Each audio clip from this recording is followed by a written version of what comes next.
The journey has begun. I've already taken my first bus ride from my rural area to this the small town center, and now I'm about to catch a 5-hour bus ride to Seoul, South Korea. Lots of fun. Just a long ride on the bus. Yeah, so we'll see how this works out. Okay, I am looking for my hotel room. Right now, I'm about 5 hours out from my flight. I'm about to go to my hotel room, get my bags, carry my heavy bags, like 80 pounds. Gonna carry them quite some distance, probably about 15 minutes of walking to the subway, and then I'll be off. I'll be out of the country. I'll be waiting at the airport and on my way. Let's see, well, this is not my motel. Where's my motel? There it is. That's my motel. It's over here somewhere.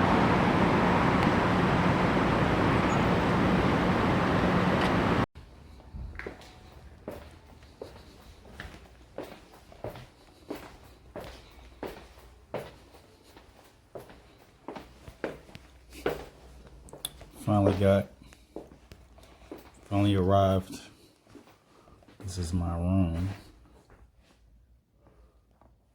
I was actually trying to get something way cheaper than this because it's late. It's like 11 o'clock and my flight's tomorrow night.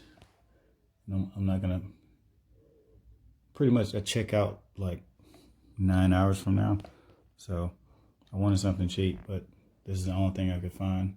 They're sticking to the same price here, so I guess they have like a union or something.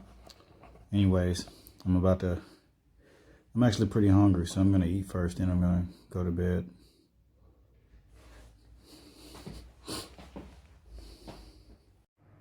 Allow me to start by showing you where I am now. This is South Korea, and I'm in Asia. And if you look at this map, it's a special map. It's a map, an astrocartography map. And astrocartography is basically astrology, where it shows you the energy of all places all over the planet. So wherever you go, there will be different experiences for you based on the energy in those locations. And it's different for everyone because the information is based on your birth data.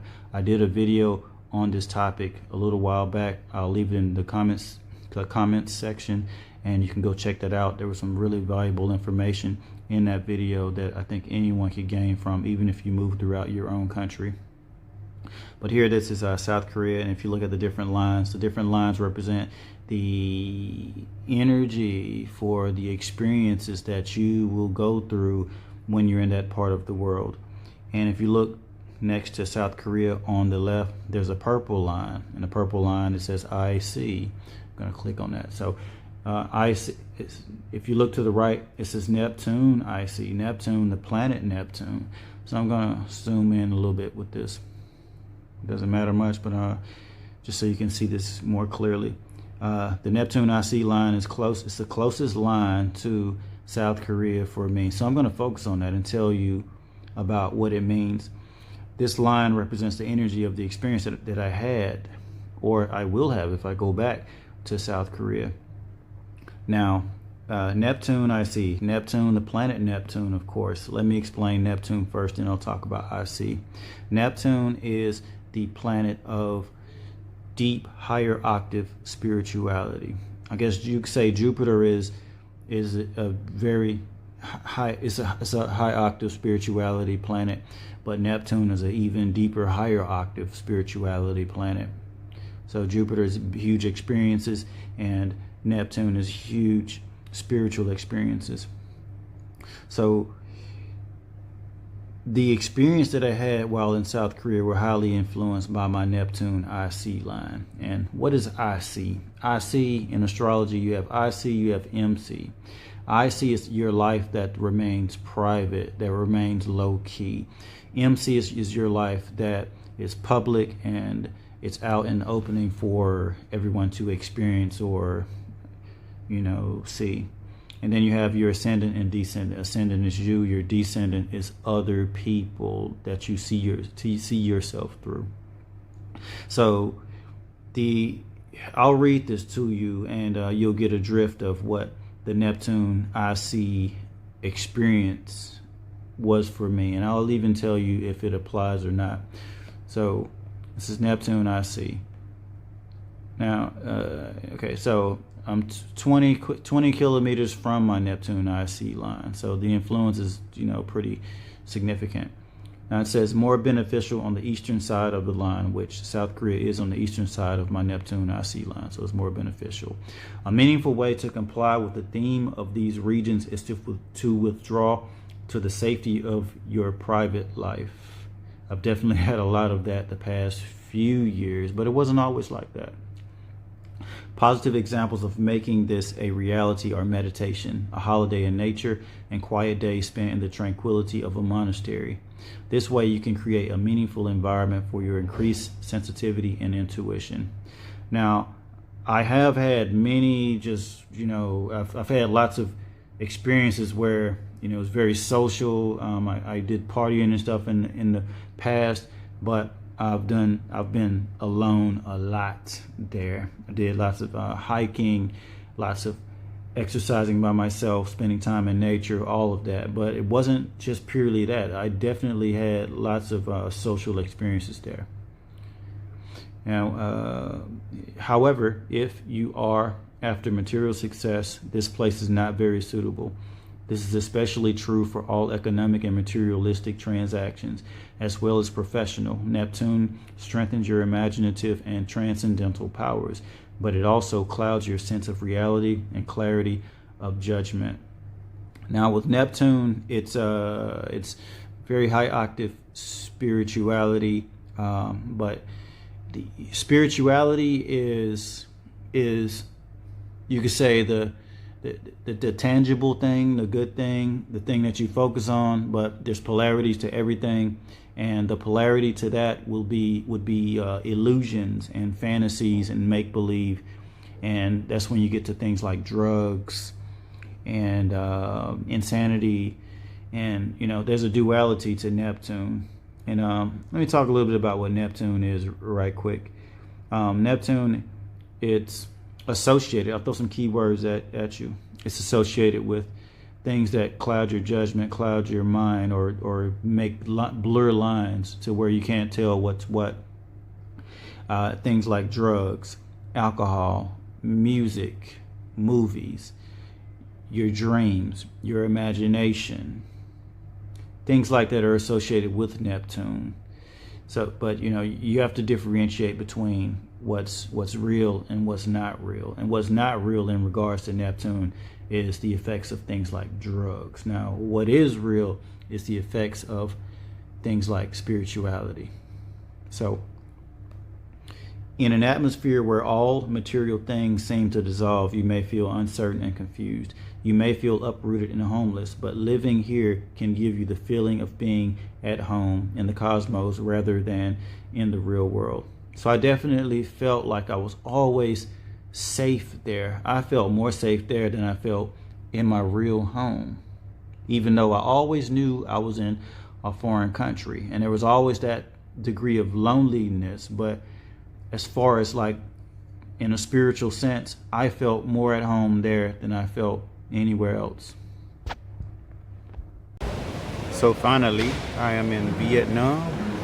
It's the next day. It's 2 o'clock in the morning, and I need to find a taxi. Actually, I need to find out what's a good hotel room to stay in at this late of an hour, or just really figure out what I'm gonna do. Anyway, it's so good to be in the tropics, and I just took my coat off and I'm still wearing a lot of clothes from being in Korea, but it's hot right now already, and these tropical plants. Nice.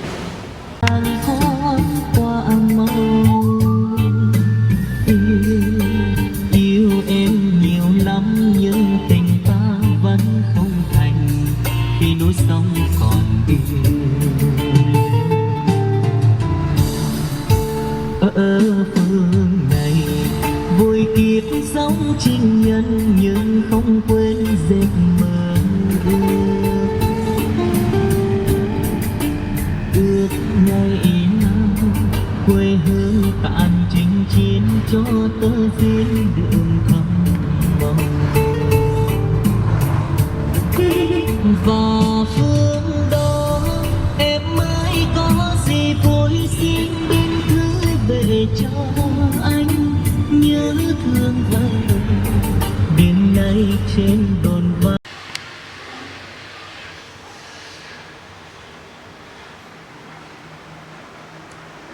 It's my room. I'm in Hoi An. Simple, but everything I need.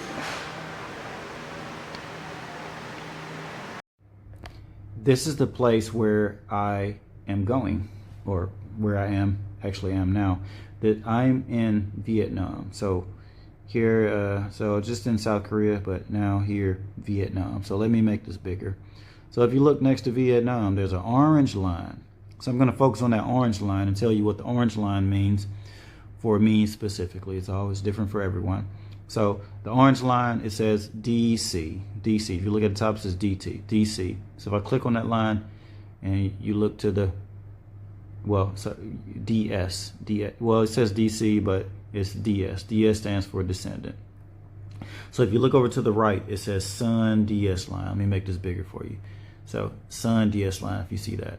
So this, I'm in Vietnam, and Vietnam is next to this orange line. So this orange line is the type of energy that's most relevant for when I come here in this part of the world, and it kind of guides me on and influences the type of experience that I'm likely to have while I'm here. The most relevant experience for me with this line. So let me tell you what this means, and even kind of elaborate on my experiences in this place and what I think about this explanation of what this experience will be for someone that goes here and they have the same configuration in their astrology. Okay, so the sun. Let's talk for sun/DS line. First of all, what is the sun? Now, well, what does the sun represent? The sun represents the ego. It represents reality. It represents your life purpose. It's reality. It's manifestation. The sun is very tangible.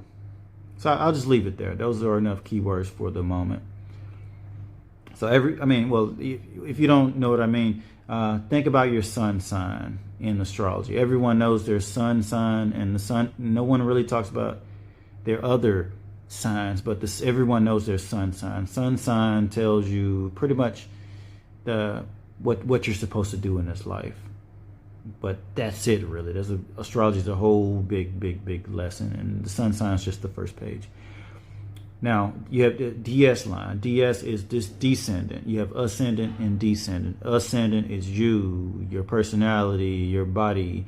Descendant is the opposite of that. Descendant is other people, which other people are you, because they show you who you are. Other people are your mirror. We are one. There's no separation. So I'll read this to you, and it'll explain the type of experience that I'm supposed to have here, and I'll tell you what I think, give you my opinions on it. So the sun DS line, more beneficial on the western side of the line, and if you look here, it is on the western. It is west of the orange line. So consciously or unconsciously, at this time, you are in search of a partner or completeness of some sort. You feel more socially integrated, identifying more with others, and match your own needs and interests with those of your life partner. Relating to others becomes a central issue. So this place is a relationship place for me based on this. And in this place, I should get quite a bit of attention, more attention than other places that I will go in the world.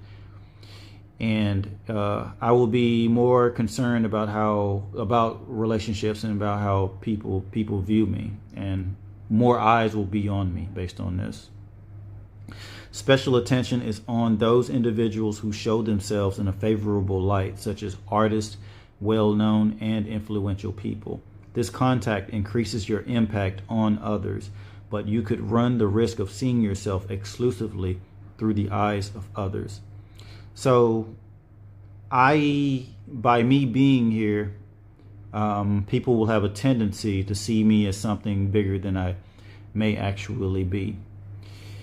And in this place, I could run into people who have like some type of big image or big persona, and the relationship would go well with me and them based on this. In these places, you are more in the public eye. You can celebrate successes and experience the highs and lows of interpersonal relationships. Every encounter mirrors yourself and guides you to the role that is yours to play in the world. And I take this to mean that this is a good place for me to learn who I am, because people are my mirror. And this is a descendant place, ascendant, descendant. People are my mirror, and the more mirrors people put up to you, the more you can look at yourself and see exactly who you are and master who you are. And I think you get better manifestation that way once you master who you are. A lot of us in this world just don't really know who we are, and it limits us from attaining our full potential.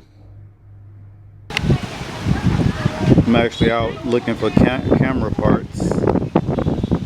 I need a battery charger, and the lady pulled me in the store and got me trying to buy some shoes. I'm seriously thinking about it, but I don't need shoes. Trying to get me to buy a suit, custom-made suit. And I know I'm not going to do that.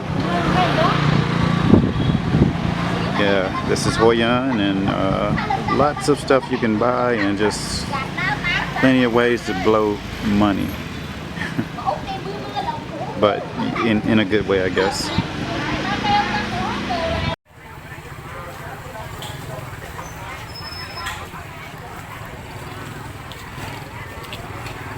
Early morning walk. Dodging motorcycles.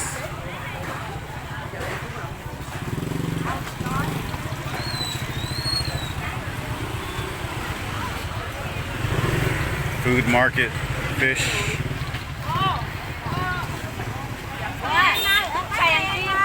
Fruit, vegetables.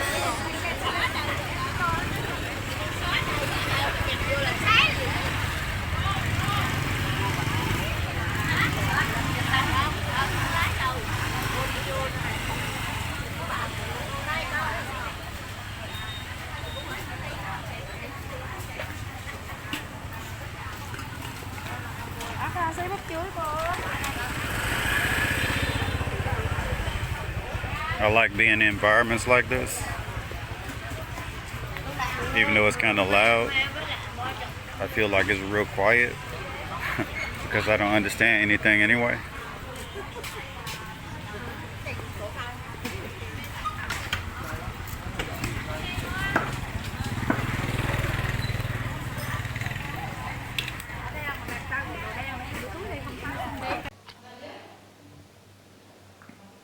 So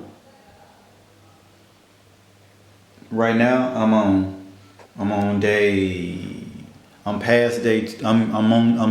this is day 3. I'm past day 2. So I'm past 48 hours of fasting, and I'm really surprised at how good I feel fasting. So I'm gonna just throw a disclaimer out there right now about about how the type of fasting that I'm doing.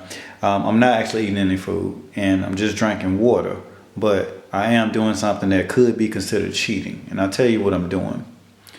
Basically, I'm taking a colloidal three a colloidal supplement, three of them: silver, platinum, and gold. And it's basically a drop of water under my tongue. So I'm taking 3 drops of water under my tongue. Okay, 6 drops of water under my tongue each day. So in the morning, colloidal silver, 2 drops. In the afternoon, colloidal platinum, 2 drops. And in the evening, colloidal gold, 2 drops. And it's basically water. So with that, I'm kind of cheating on this, if you consider that cheating on my fast.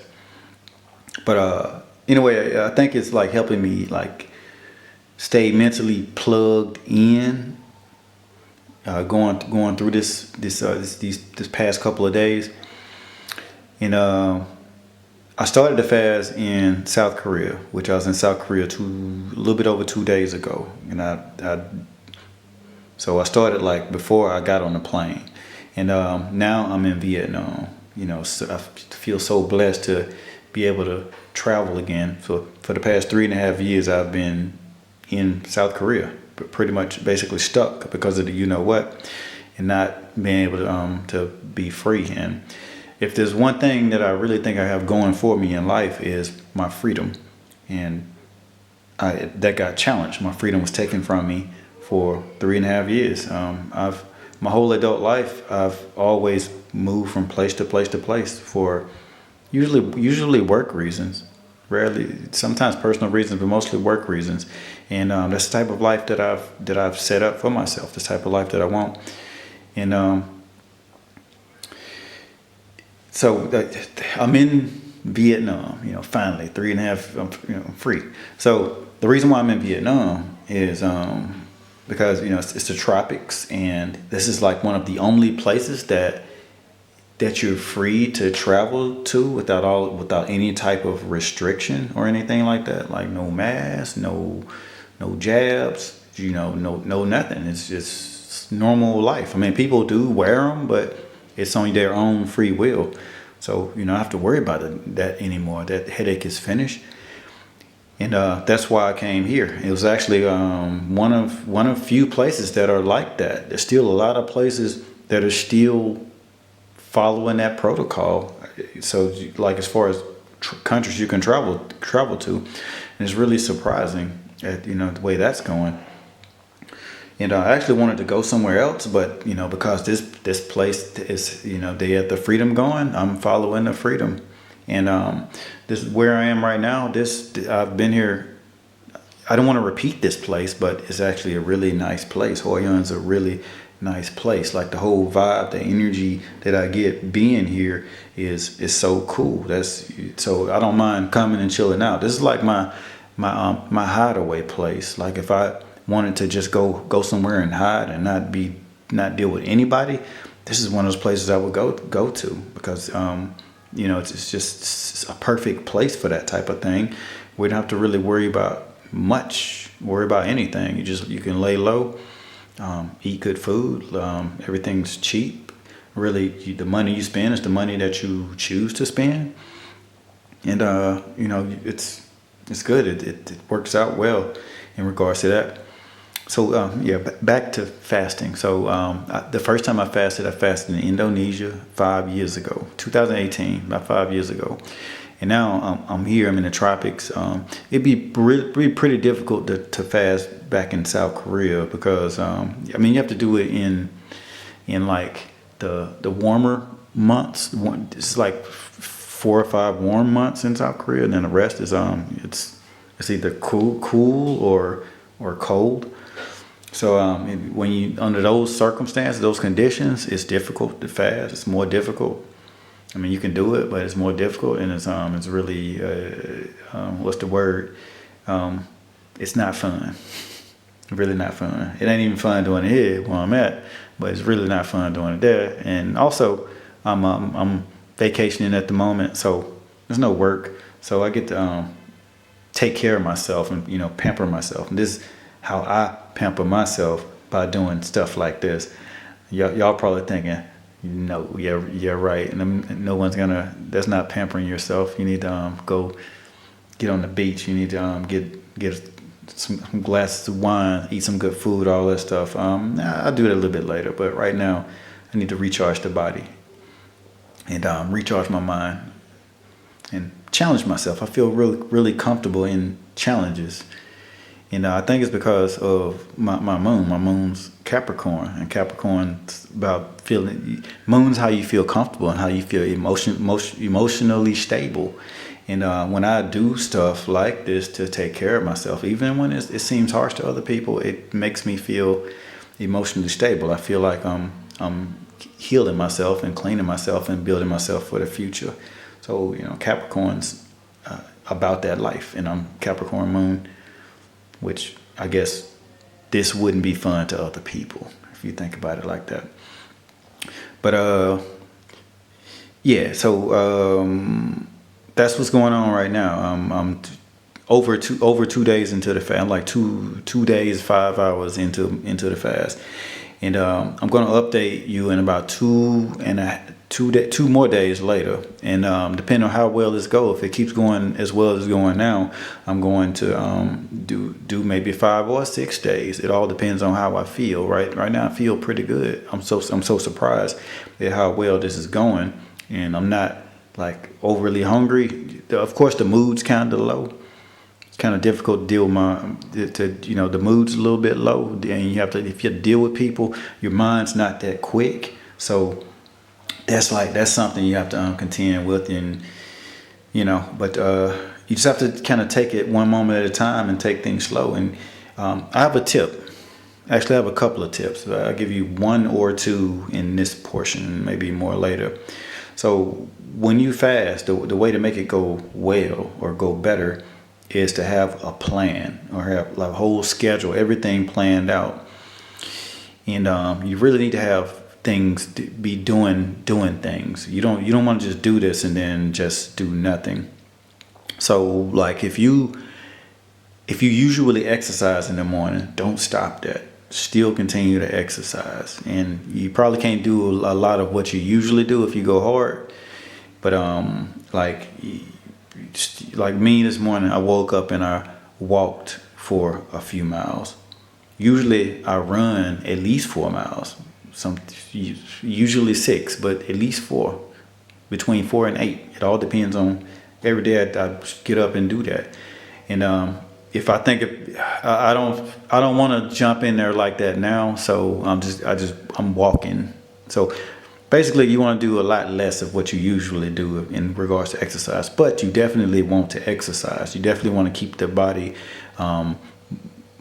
from completely shutting down. You don't want the body to think that you're starving and it's the apocalypse or something.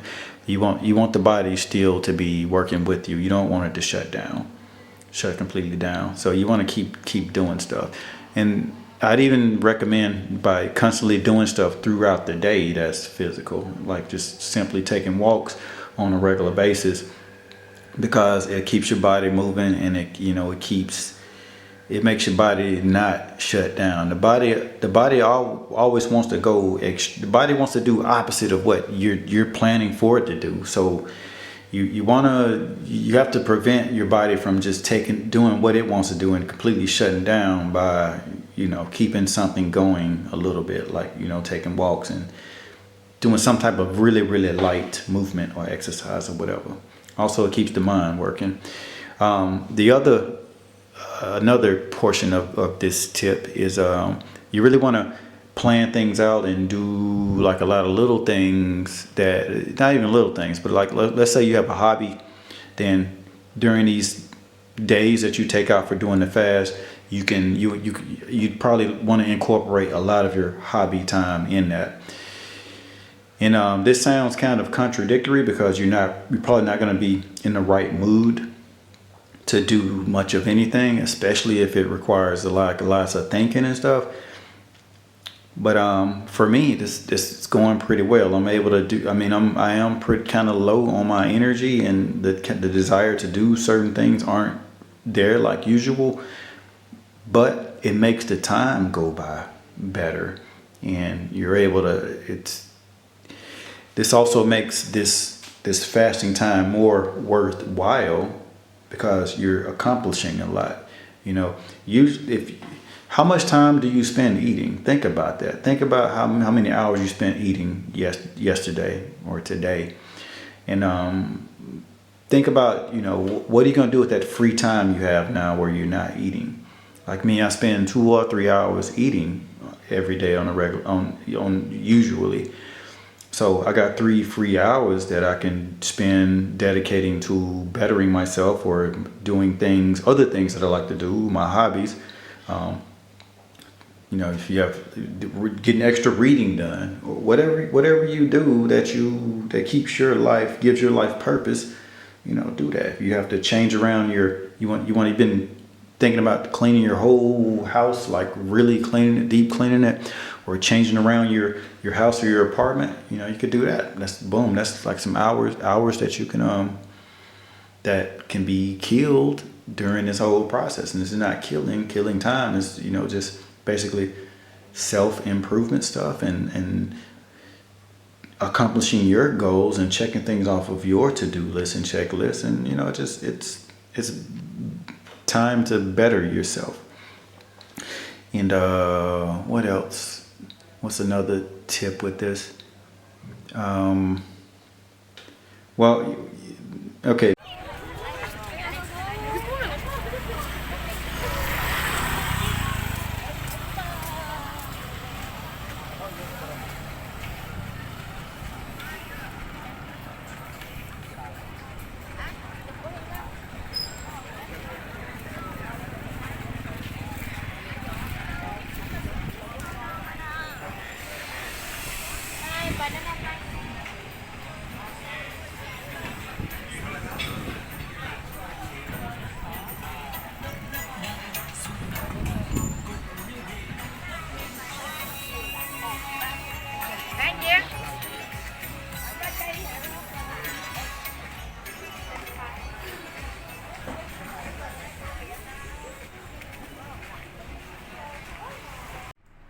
So this is day 5 for me for fasting. I'm going to do another 12 hours because I'm going to sleep. I'm going to wake up and eat my first meal.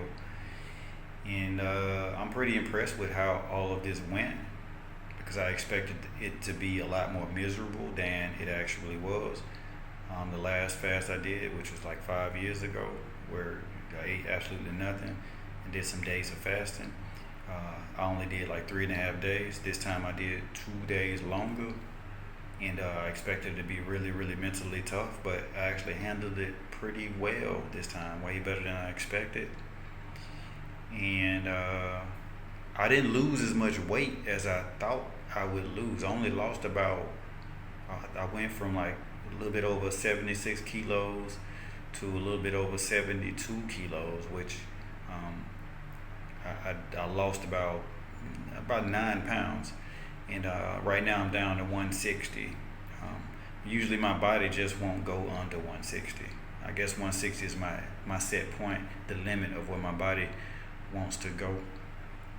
And I actually exercised this morning. I actually ran 3 miles. I just had the urge to go and try it out and see how I would feel by doing it. So I ran 3 miles, and it was miserable. Not gonna lie about that. It felt like I was running underwater, and my time for my 3 miles, it was probably like 10 minutes longer than usual. So but I completed it, so I was proud of myself for completing it this morning. And when you do the fasting, you really want to stay busy. I think the key is to staying busy and also staying moving, not moving intensely, but just keeping a plan where you have to walk somewhere and you have to do stuff and get things done. It really works out much better that way. And what else I learned about doing the fast is that so around day 3, that's when ketosis kicks in. That's what they say. And when ketosis kicks in, is when your body shifts from using like sugar, carbohydrates, or glycogen, and it shifts to using body fat. And body fat is about 4 or 5 times more energetically available than like carbohydrates and your other energy sources.